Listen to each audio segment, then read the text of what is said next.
there is one power, and we're all part of it, and it's all around us, within us, and that song is a great description for what this one power is about. Daniel Nehemiah did a great job of capturing these ideas and doing it beautifully. So welcome to all of you to the Center for Spiritual Living Midtown. We are a community that is a caring community. We are a community that is all about understanding and knowing the truth. The truth as we continue to allow it to grow within us and to grow in the larger world and the larger picture as well. Spirit is spirit, and it's all already complete. Our job, our participation, is in awakening more and more of it within us, and more awareness, more and more understanding, because the more we understand truth, the greater our life experiences can be. So this month, we're doing a wonderful time of back to the basics, basic ideas and concepts of the science of mind or new thought. And we started that last week. We'll continue it on through the rest of the month. So thank you and welcome. I'm glad you're here. We often say, such is the nature of life, that one power, that all it asks and all it wants is the opportunity to appear. You're that opportunity, and so am I. Whoever you are, whatever you come from, whatever your ethnicity or your sexual preference or your individual expression of life, however that shows up, you are welcome and you are honored because we know who you are. We know you're an expression of the divine. So how could we do anything but honor that difference and honor those uniquenesses and your unique version of being human? So welcome. I'm glad you're here. I'm glad you are. If you're here for the first time, be sure and stop and say hello afterwards, unless you just don't want to, and that's okay too. But if you do, I'd love to meet you and get to know you a little bit and find out how we can serve you more effectively. If you will, join me for our Declaration of Principle. These are the core ideas that we use. And stand if you'd like to, and we will read it together. I believe in one God, one absolute power, and first cause to all things. I believe that this power is perfect love, and it creates out of a desire to express love. I believe all thought is creative, and how I choose to think creates my personal experience. I believe in the unity of all life and the immortality of the individual soul forever unfolding. I believe in the eternal goodness, the eternal loving kindness, and the eternal givingness of God to all. So it is. Thank you. At this time, as we do each week, we have a practitioner. He's hiding behind me here somewhere. There he is, who comes forward in order to share with us a good idea and then to guide and lead us in an opening or a beginning spiritual mind treatment, which is our name for affirmative prayer. It is a prayer that affirms the truth rather than asking God to do something as if we know better than God does about what it needs to be and how to be. Instead, we affirm the truth for us in order to align more with that larger truth in the world. So this morning, our session, our practitioner part, is brought to us by one of our practitioners he's a lead practitioner, but he's also a member of our board, and always brings something interesting and exciting. So Doug Moody. Thank you. Mm-hmm. Yeah.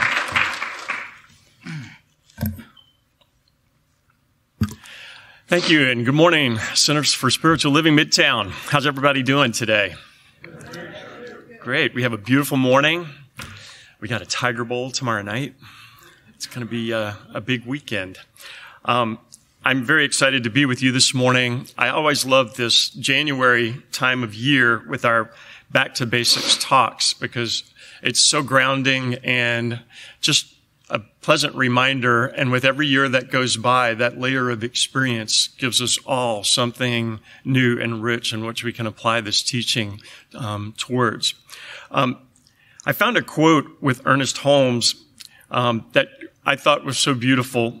It's from the Science of Mind textbook on page 194, and it dovetailed so perfectly with the title of Dr. Bob's talk this morning, which is The Power of Thought. And Ernest Holmes said, "The spirit of the thing is thought. There is its essence, law, and cause. So when I read that, I was just like, wow, it's all right there. The power is so rooted in every one of our thoughts. And I came across a Science of Mind magazine. I don't know if any of you ever read this, but it's a great little magazine that has daily affirmations in it, as well as some other good inspirational articles.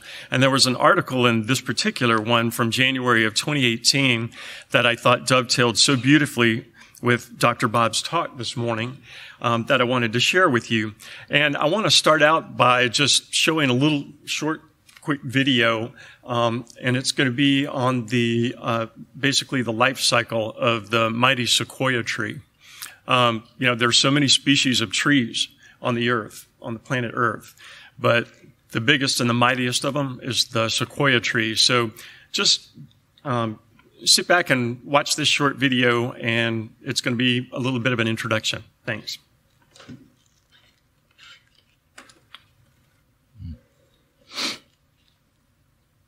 I don't know how many of you have ever maybe been out to California and gone to the redwood forests or the Muir woods, but sequoias are very inspirational trees. What I liked about this video is that it was a reminder of that you, each one of you, and me, and Dr. Bob, every single one of us is that seed of potentiality. And within that seed is all the power of the universe that created that same tree. So my question to you this morning is, where do you place your faith? Where are you giving your power? Are you giving it to the lack or the limitation? Are you giving it to people who maybe like to tell you otherwise about your potential? Are you staying focused on the positive? Are you remembering who you really are, which is a pointal expression of all the power that exists in the universe? That's each and every one of us. We see darkness and challenges are actually opportunities for new action and for growth. Just as the fire, which was talked about in the video, which we think, oh, it's a tragedy. And yes, it is. There are animals and stuff that die, but in the case of the sequoia trees, it's also something that brings forth that new life, allowing them to release those seeds and scatter them on the forest floor, bringing forth new growth, new potential. So it's really easy. All we have to do is shift our thoughts and use the power of our thought to condition our subconscious mind on a daily basis. And we can do that by affirming there's one power. We use spiritual mind treatment here in our teaching, and we should all be doing that on a daily basis to affirm those things that we desire and want to create in our lives. We can also improve our lives and our experiences by being mindful, monitoring what are our thoughts, what are we thinking, what are we feeling, because everything that is going through our mind, everything we're saying, every action that we do, God responds by saying, Spirit responds by saying, yes. So are we bringing more affirmation of negative thoughts, or are we putting out the positive thoughts? Are we putting out the things that we really desire instead of focusing on the things that we don't, or that frustrate, or that anger us? The other thing is, know that you're a seed of the infinite, and you can achieve anything in your desire based on how you use your energy to direct your thoughts, your choices, your emotions, and your actions. And we all have the capability of moving mountains within us, within each and every one of us. The power's already there. But we have to start. It's up to us to start right here and right now, every day, just by moving a few simple stones. So, with that, just remember that like the mighty sequoia, it's up to you. Are you going to stay muddled in the soil, or are you going to spring forth and reach for the sky? It's your choice. And whatever that choice is, you're wonderful. We love you just as you are. You're beautiful. and so am I and everyone. And know this now with me as we're going to shift into our affirmative prayer. I'm going to ask you to just relax and sit back. Uncross your limbs and legs and be open and receptive. I'm going to say this prayer in the first person and invite you to accept that which resonates with you. There's only one power, one Spirit, moving throughout the universe, always present within me and each, simply waiting to be recognized and called forth. And in calling that Spirit forth, I and each are one with all of creation, all that is in nature.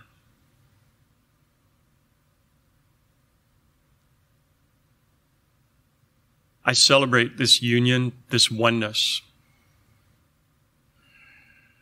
And I know that all is good, that all is perfectly well.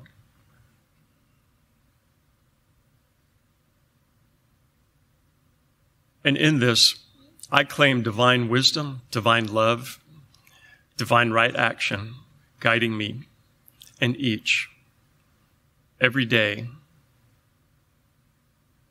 into making perfect choices for growth, into thinking correctly, choosing positive thoughts, choosing positive affirmations that inspire and tug at my heart, that encourage me, empower me, and embolden me to be the sequoia tree I was born to be. I claim this with love, knowing that I and each are exactly where we need to be, and that there is something here today that is exactly what I and each need to hear to encourage and nurture this growth forward. I am grateful for this center, for this teaching, for all the wonderful staff and practitioners and ministers who help us along our journey. And I claim this growth. I recognize my potential, embrace my potential. I'm excited about the opportunities of this growth. And I let this be so. Knowing this, I release my word into the universal law, knowing fully it is already done. I simply let go and let God, and it is wonderful. And together we say, and so it is. So it is. On that same theme of growth and gardens, and in light of Tom Hanks' recent recognition for his role in his movie as Mr. Rogers, I found a video clip. It's actually a remix of some of Mr. Rogers' positive statements about the garden of your mind. So I hope you enjoy this. Thank you. Yes. Wow. Thank you, Doug. I think we have a doppelganger for Mr. Rogers right down here in the fourth, 1, 2, 3, 4, 5 row. And that's not an insult to you or him, either one. Okay, so the power of thought. That's our title today. So before I start talking, I mean, you've already heard the talk. You've heard it in different pieces from there, from Doug, from the readings, from your own mind as you're thinking about what we're bringing forward, which is the idea that thought itself is the real power of life. So let me ask you, what are you thinking about right now? And what have you been thinking about, say, in the last 5 or 10 minutes since you came in? Or longer than that if you were here longer.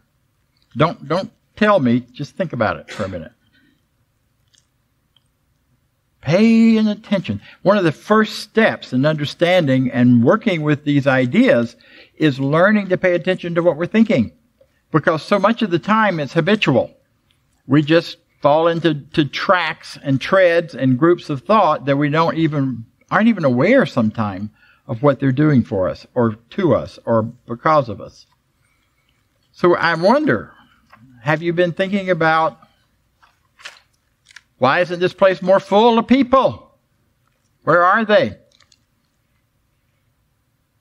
Or are you thinking about, wow, I get to come to a place on Sunday morning with a group of people who care about me, who recognize my uniqueness and my wonderfulness, and who share a caring experience with. And I get to hear good ideas and hear great music and a good talk.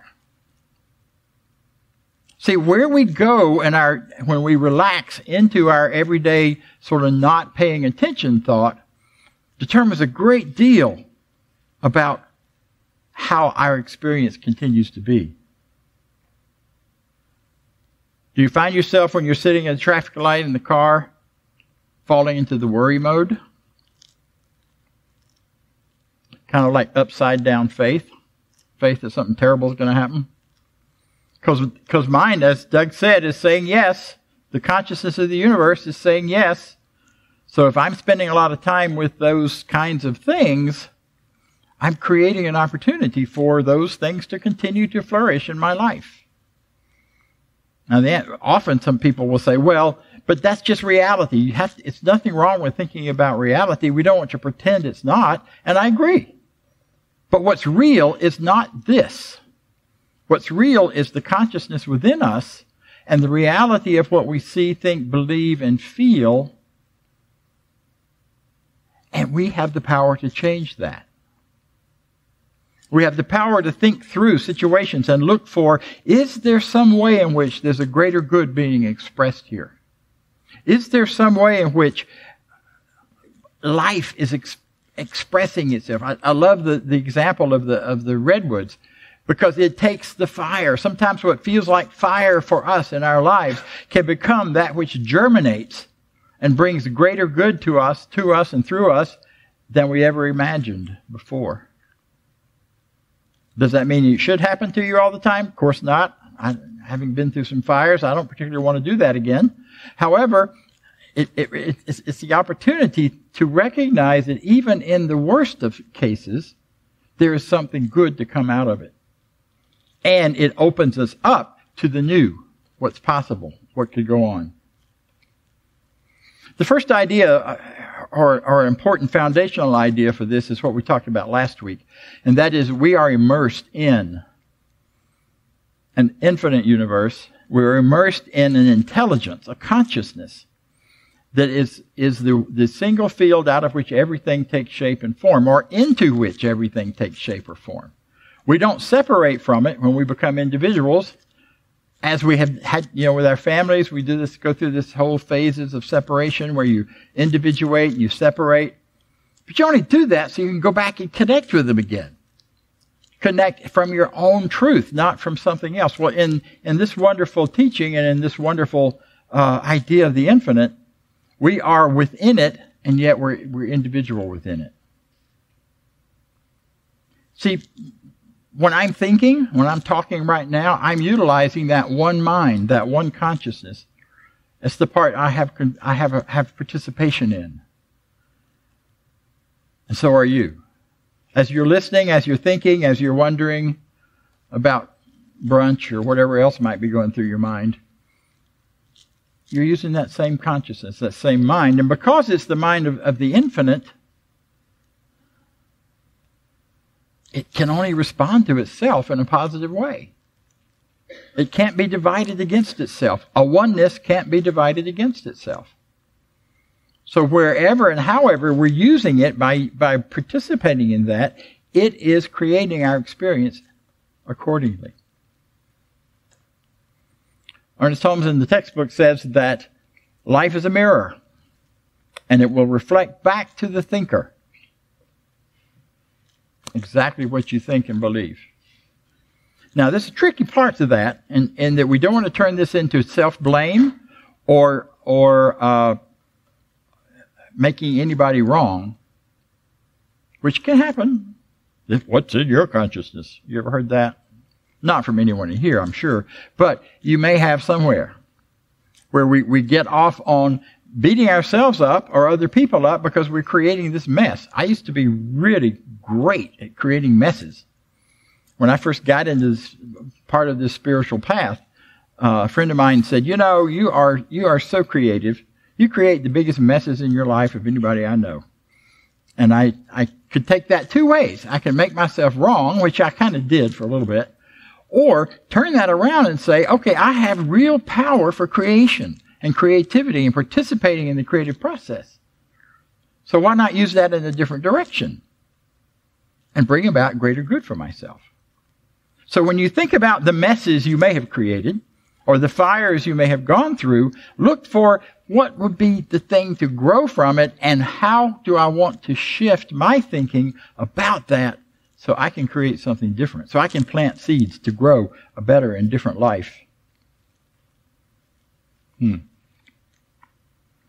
other part of this that's important is that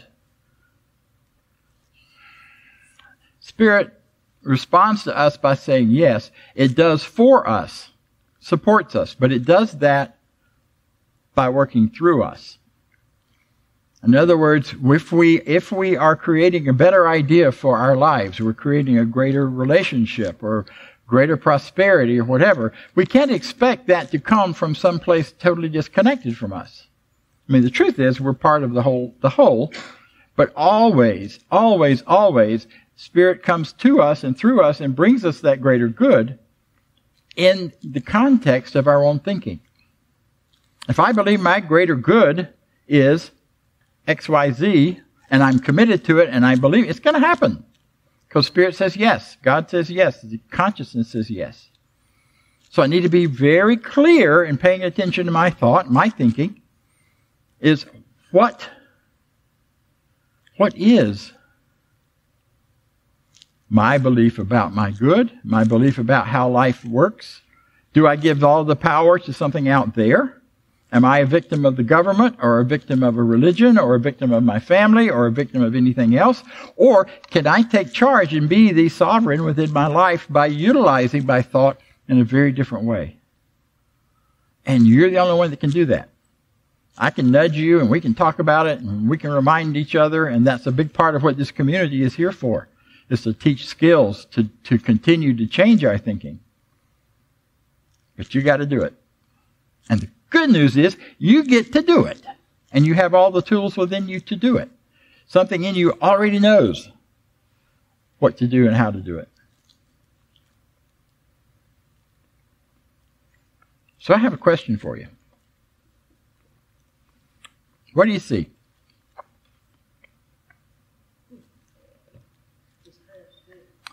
Half full.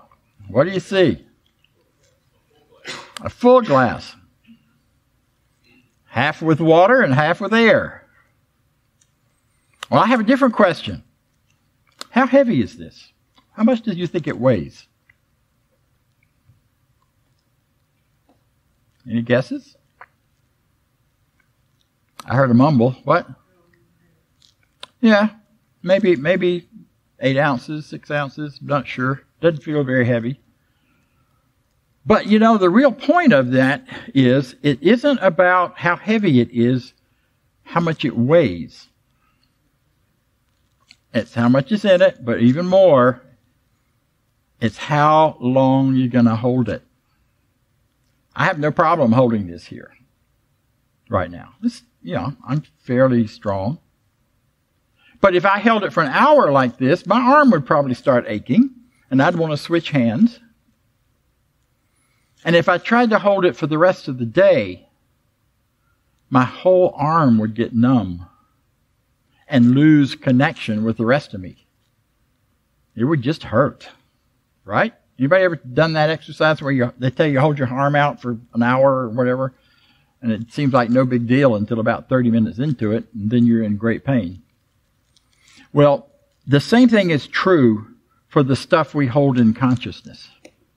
If you're holding heavy things, if you're holding things that are destructive, if you're holding beliefs that are counter to the truth of oneness, the longer you hold them, the first while, they just are annoying things that you come back to.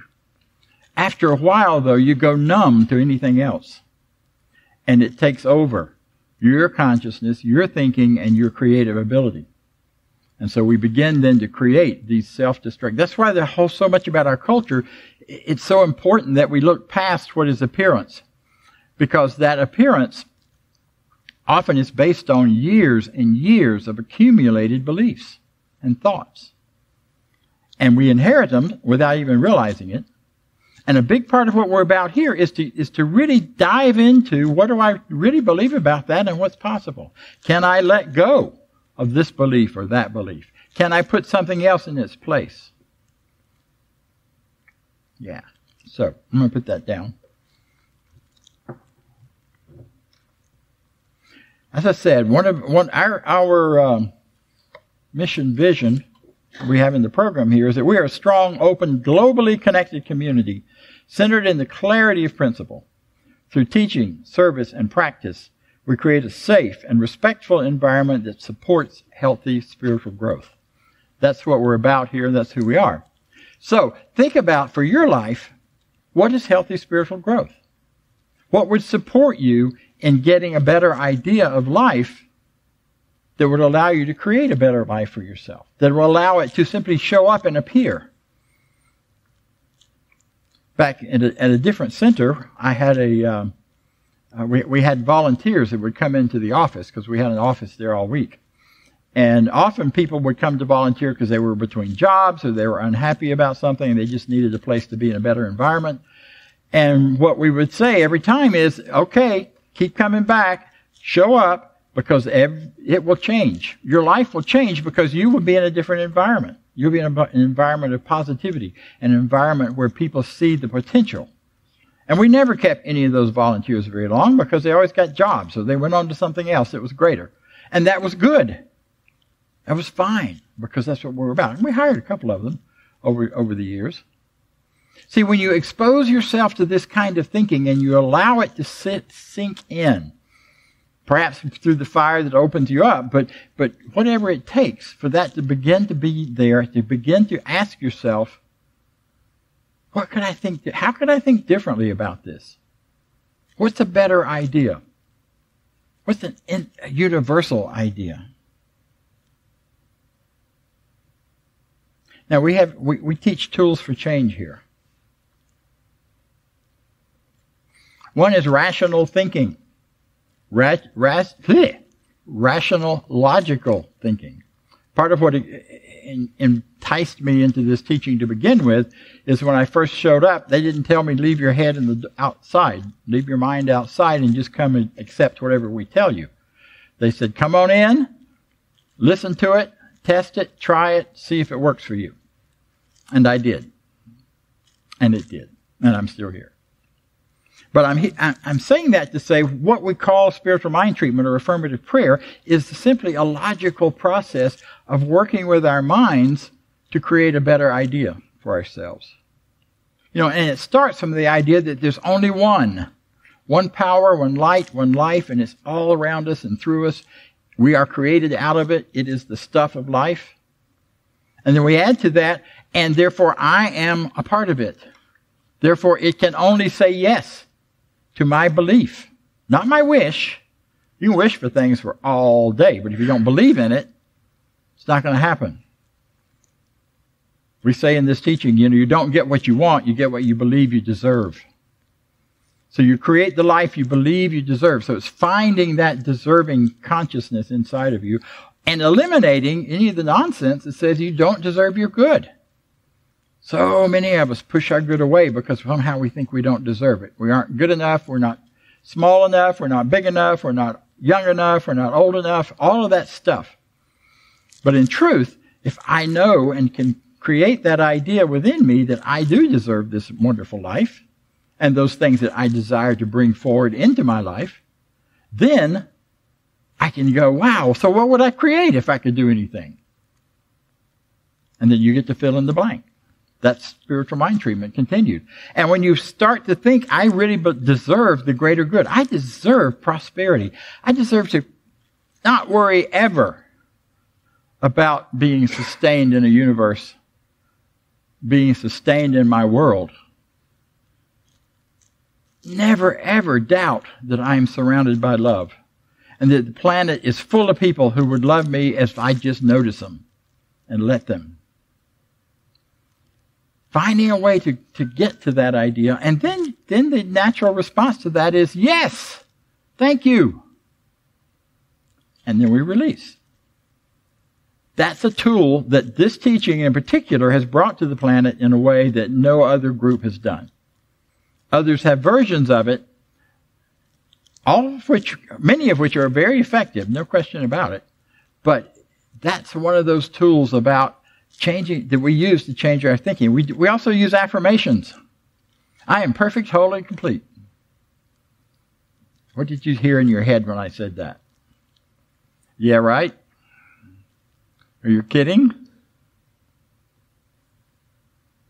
In working with as a therapist years ago, we used to have certain clients and suggest that when they're at home in the privacy of their bedrooms, that they take off all of their clothes and stand in front of the mirror and affirm, you are beautiful.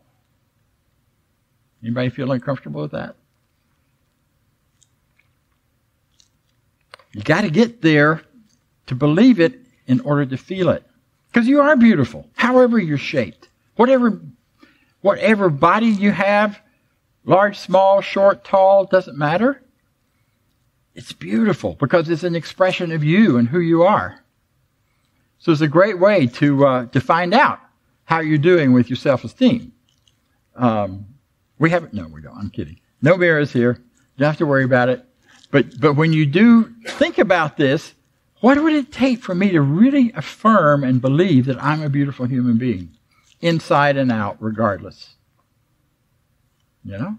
What it would take is to continue to affirm that even when everything in your head is saying no, and when the no comes up, recognize it as a lie. I'm not beautiful. Maybe when I was 20, but I'm not now. That's a lie. Beauty is a quality of spirit that is present in everybody, every person. And we have to learn to see it in order to appreciate it and recognize it. And by learning, again, we keep affirming it until it shows up in our minds. It keeps coming through. The other place that we can work on changing our thinking and our thought is through visualization, where you use your imagination to imagine the very best for yourself. Imagine yourself participating in something. When I was a kid growing up in Florida, and it was a very impoverished area, the one color picture in the version of the World Book encyclopedias that we had was a color picture of Machu Picchu. And every time I turned to that picture, just because it was the only thing that was in color, and I liked the color, and I would watch it and look at it, and imagine myself being there, and wondered if, it was such a foreign thing, I never really thought I could, but I imagined it anyway, and I've been 3 or 4 times now, and I hope to go back again. And I got to go before it became so tightly controlled, so I could hang out there all day and walk around and have a good time. Now, did I know as a little kid that I was creating this experience for myself by visualizing it and imagining it? No. But the universe works the way it works regardless. The law works the way it works. It says yes to your beliefs and your thoughts and your imaginations and your ideas. That's why this time of year people are setting all kinds of resolutions and things they're going to do and not do, and lose weight finally again, all that, get in shape. The most important thing you can do with any of those is imagine them already done. Use your imagination, use your visualization, your ability to visualize what's in front of you or what you want to be in front of you, and continue to hold on to that. Because if you can, and if you do, and if you continue to come back to it again and again, it will eventually show up in your life in a really powerful way. And it will allow things that are in the way of that to get cleared and to move aside. You'll be drawn to that right person or group of people who can say, you want to go to Machu Picchu? Huh? Yeah, I always want to go to Machu Picchu. Let's do that. Or whatever the thing is you're imagining. Or you might run into somebody that looks at you and says, golly, you're beautiful. You know? And there's no accounting for that, you know. Every pot's got a lid. Everybody's got folks who see them as beautiful, whether they do or not.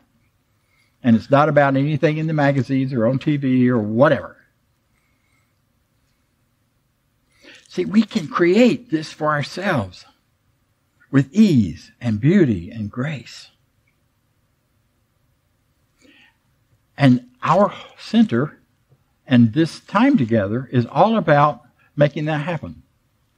It's all about supporting you in creating the life of your dreams and the life you desire, and coming together in a loving, powerful way to do that. So, drink the Kool-Aid.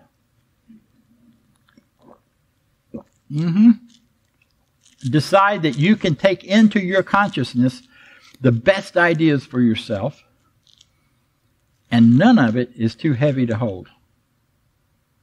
And that's because you're wonderful, and so am I, and so it is. Thank you. Thank you. Okay, so join me, if you would, for a few moments of meditation, and we'll follow that with a spiritual mind treatment. So I invite you, as you take a deep breath, close your eyes, settle into the right here and now.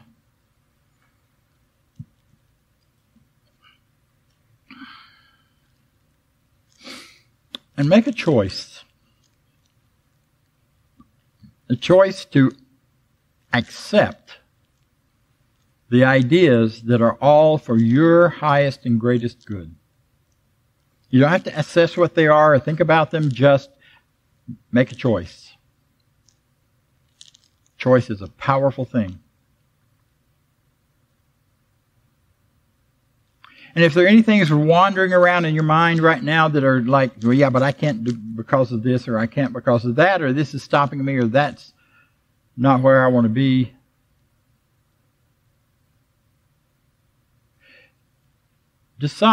choose to let that dissolve back into nowhere.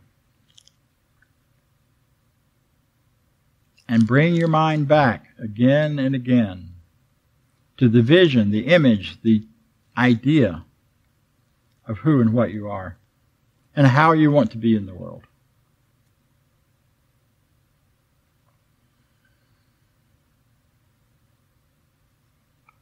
So I accept that there's only one power, one light. It is the one energy, it is the one consciousness that includes everything that is. It is energy and information.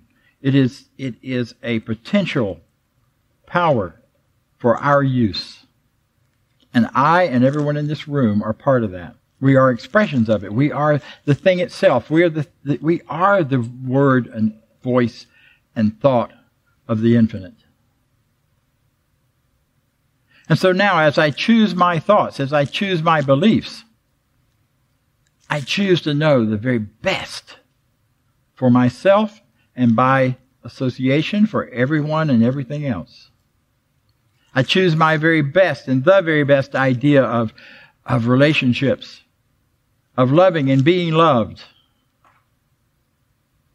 I imagine what that's like now and what it could become even more so, even greater. I accept the very best ideas of my prosperity. I look at where I'm sitting, I look at who I am, and what is all of the support that the world provides and the universe provides. It gives me such great opportunity for expression. I deny any idea of poverty, lack, limitation. And I imagine and bring into my consciousness positive, powerful beliefs about my gifts and where and how I wish to give them, my work, as it were. I am free to work in the way that I want to, with whom I want to work, and I know that I have unique gifts. And without me, those would not be given. And so I bring those forward into my own mind and I imagine and know the good that I bring. And I recognize that my body is an expression of the divine. Therefore, it is perfect health. Within it, there is the blueprint for perfect human, for perfect spiritual expression of a human being. And my body now aligns with that. I continue to align my body. And the things that appear to be off or different are simply an opportunity for Spirit to show up in a more powerful way in my life. And knowing that all this is so, I can only have one expression, and that is gratitude. Gratitude to know that in my thinking, the infinite is saying yes. Grateful that these things are now true for me because I have imagined them. And I am bringing them forward. So in that gratitude and with that gratitude, I can easily, joyfully, freely release this treatment, release this affirmative prayer, and turn to my everyday life, moving from here into my world, knowing that this is already accomplished. And I watch for it showing up with enthusiasm, anticipation, and excitement. I'm grateful that this is so. I live in this space of attitude of gratitude, and I let it all come forward for me. This is the truth. I let it be, and so it is.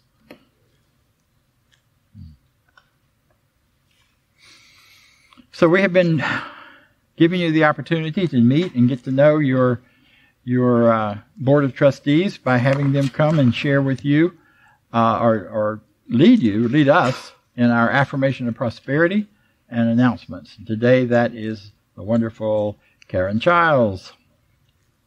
You may know her as the lady out there serving coffee and doing a beautiful job of that. So thank you, Karen. Yeah.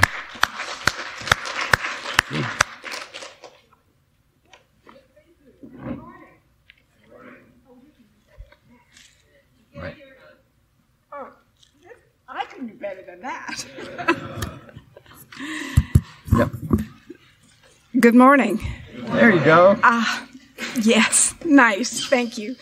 Karen Childs, member of your Board of Trustees. This is the point in the service where the Board of Trustees and other practitioners and so forth have...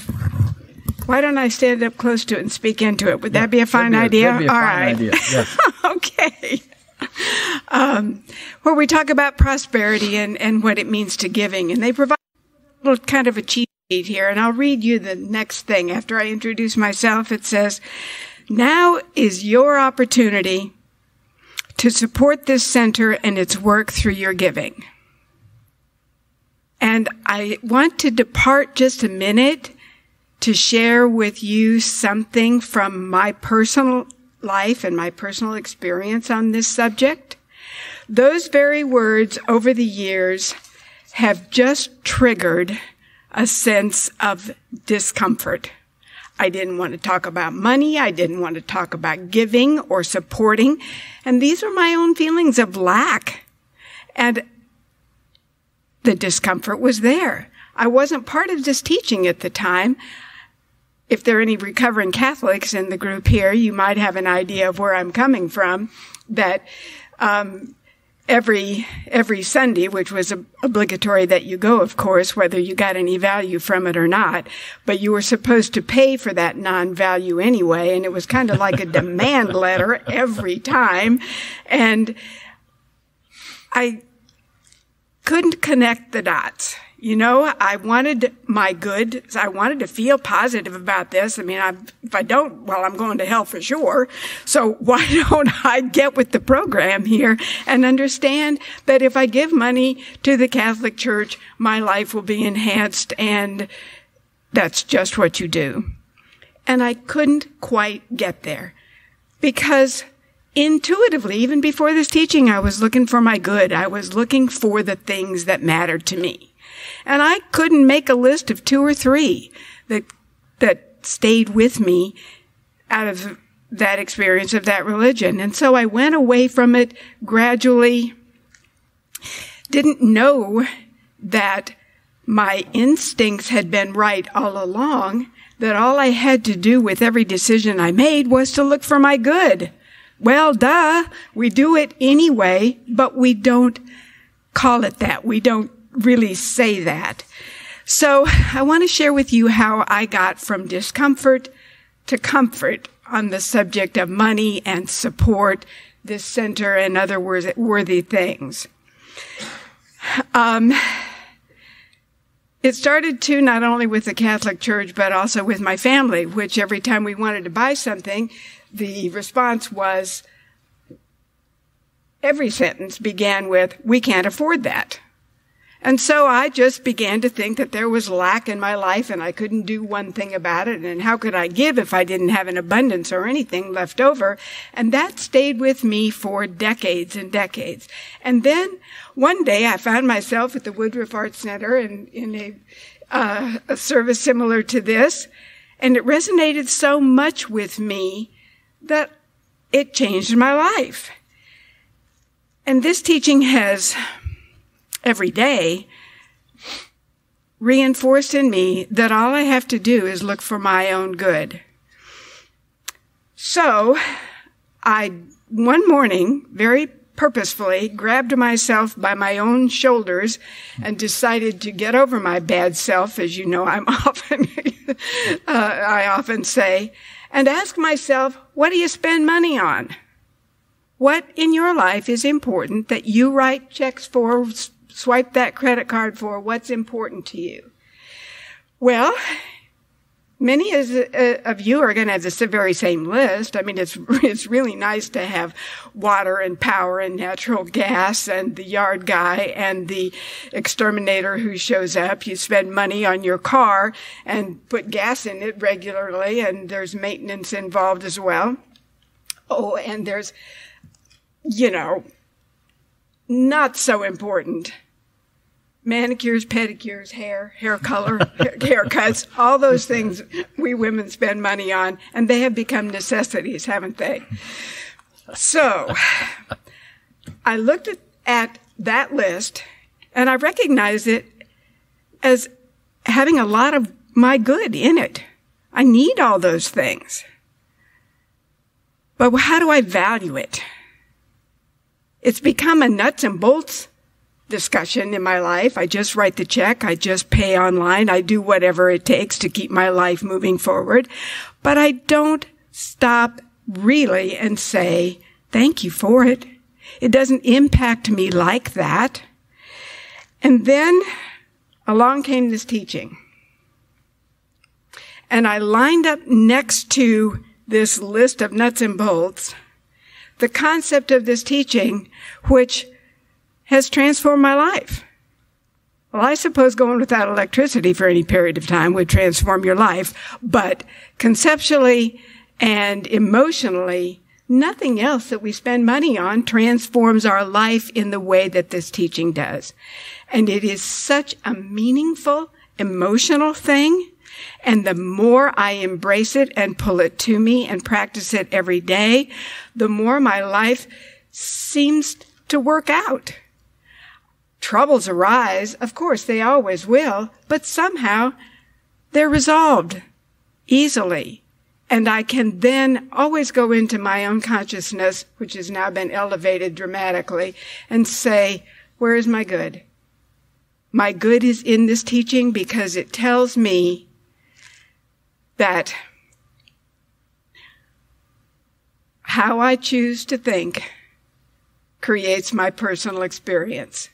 And it's been the theme of this whole morning, but also it's the theme of this teaching every day. You are empowered to do what you want to do. Your life will look like, as it says, what you want it to look like. So then that brings me back to the reality of committing to spending money on things I believe in. And it is a different conversation because I value this place. I value this leadership. I value the community. Oh my goodness, like-minded people, where do you get this? You don't walk down the street and get people who are thinking like you're thinking. They're not at work. They're typically not in your circle of friends. But here they are. You can find people who could finish your sentence in lots of different situations. So, I value all these things, and I committed a long time ago, many years ago, that I was going to at least match what I paid for the yard guy. And then, I've elevated that as well. And it works for me to write a check every month. And the best part about it is actually that when I find my own good, and somebody in this service stands up here and says, now it's time to talk about money, I now sit up a little straighter. I feel a little more heart-centered because I know that I am supporting a teaching that has at its center my own good. So I'm spending money on me. What a more worthy cause could that be than to spend money on yourself? So when I hear somebody talking about supporting this center, I remember one of the very best gifts, that there is joy in giving. So now I'd like you to join me in reading the affirmation for prosperity. You'll see it there or on the little card. So read with me out loud. I live in a universe of abundance. As I freely and joyfully give, I join in the divine flow, and all that I share with life returns to me multiplied abundantly, and so it is.